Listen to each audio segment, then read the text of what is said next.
Hello everybody, अस्सलाम वालेकुम। My name is Mohammad Muzammil और मीट मुज़म्मिल की तरफ से मैं आप लोगों के साथ एक दफ़ा फिर हाज़िर हूँ। सो गाइज़, आज की वीडियो के अंदर हम डिस्कस करेंगे लीनियर लेआउट को। और पिछली वीडियो के अंदर हमने डिस्कस किया था कि एंड्रॉयड के जो विजेट्स हैं उनके व्यूज़ जो हैं उनको किस तरह से प्लेस करना है।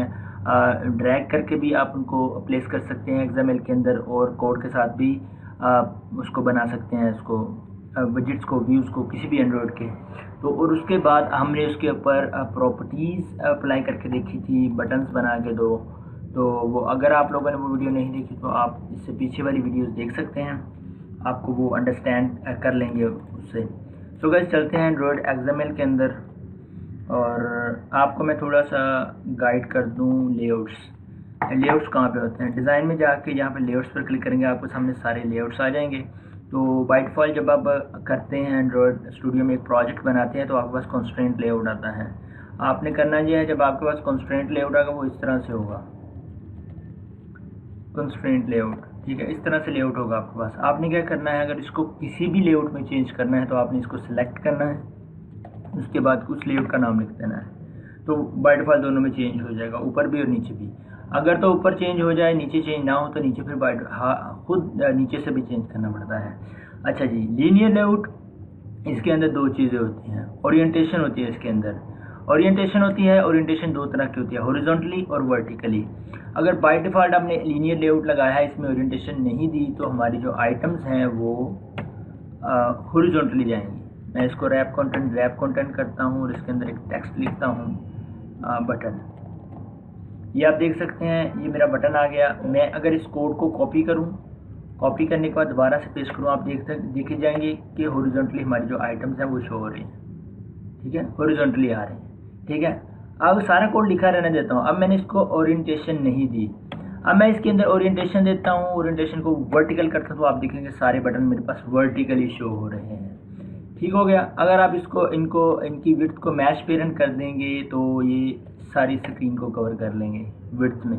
तो ये और ये मैच पेरेंट और रैप कंटेंट की जो प्रॉपर्टीज़ हमने अप्लाई की हैं, ये कैसे वर्क करते हैं, ये पिछली वीडियो के अंदर मैंने डिस्कस किया है। आप पिछली वीडियो देख सकते हैं अगर आपने वो नहीं देखी। तो सो गाइज, ये हो गया ओरिएंटेशन, वर्टिकल और हॉरिजॉन्टल। अच्छा जी, अब मेरे पास एक वर्टिकल है लेआउट मेरे पास। इसके अंदर मैंने ये बटन लगाया है एक, जिसकी जो विड्थ है वो मैच पेरेंट है और हाइट रैप कंटेंट है। ये देखिएगा, ये दो आ गए। मैं फिर इसको प्रेस करता हूँ, मेरे पास 3 बटन आ गए। अब मैं चाहता हूँ मेरे पास एक और लेआउट हो जिसके अंदर मैं आइटम्स हॉरिजॉन्टली शो करवाऊँ। अब मैं क्या करूँगा, यहाँ पे एक लीनियर लेआउट बनाऊँगा। एक और आपको ये बात बता दूँ, लीनियर लेआउट के अंदर लीनियर लेआउट यूज़ कर सकते हैं। ठीक है, उसकी ओरिएंटेशन हॉरिजॉन्टल हो चाहे वर्टिकल हो, ये आपकी रिक्वायरमेंट्स के अकॉर्डिंग आप सेलेक्ट करेंगे आपने कैसे यूज़ करना है लीनियर लेआउट को। किसी भी लेआउट के अंदर कोई भी लेआउट आप यूज़ कर सकते हैं। यहाँ पे जितने भी लेआउट्स हैं, जब मैंने आपको बताए हैं कि यहाँ पे किसी भी लेआउट को किसी भी लेआउट के अंदर आप यूज़ कर सकते हैं आसानी के साथ, कोई मसला नहीं है। बस आपकी अंडरस्टैंडिंग है वो अच्छी होनी चाहिए, फिर आप यूज़ कर सकेंगे। अब मेरे पास एक लीनियर लेआउट है और आपको बताते चलूँ, ये जो लीनियर है लेआउट, ये पेरेंट लीनियर लेआउट है।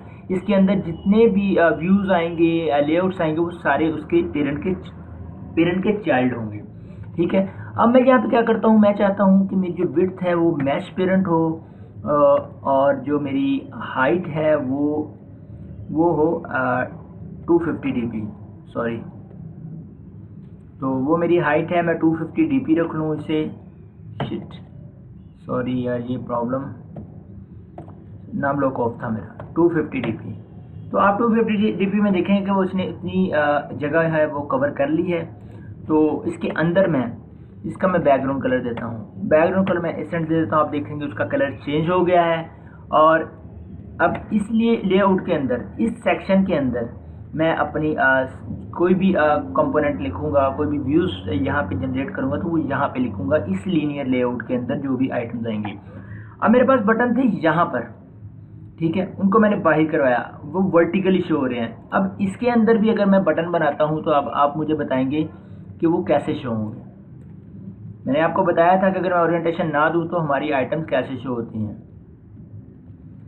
तो मैं उम्मीद करता हूँ आप लोग समझ गए होंगे ये किस तरह से शो करेगा। अगर आपने समझ लिया तो फिर आपको बहुत आसानी होगी नेक्स्ट में भी। तो आप ये देख सकते हैं कि हमारी जो आइटम्स हैं वो हॉरिजॉन्टली शो करेंगी। क्यों हॉरिजॉन्टली शो करेंगी? क्योंकि हमने इसको ओरिएंटेशन नहीं दी। ठीक है, तो अगर ओरिएंटेशन नहीं देंगे तो बाय डिफ़ॉल्ट वो हॉरिजॉन्टली होगा, और आप ओरिएंटेशन दे देंगे वर्टिकली, फिर वो वर्टिकली शो हो गई। ये देखिए, ओरिएंटेशन देता हूँ यहाँ पे वर्टिकल शो करता हूँ तो मेरी आइटम्स वर्टिकली शो हो गई हैं। ठीक हो गया। अब इसको अगर आप हॉरिजॉन्टली शो करवाना चाहते हैं तो इसको आप क्या करें, यहाँ से रिमूव कर दें। यहाँ पर बेस्ट प्रैक्टिस ये है कि आप यहाँ पे हॉरिजॉन्टल दें। क्यों?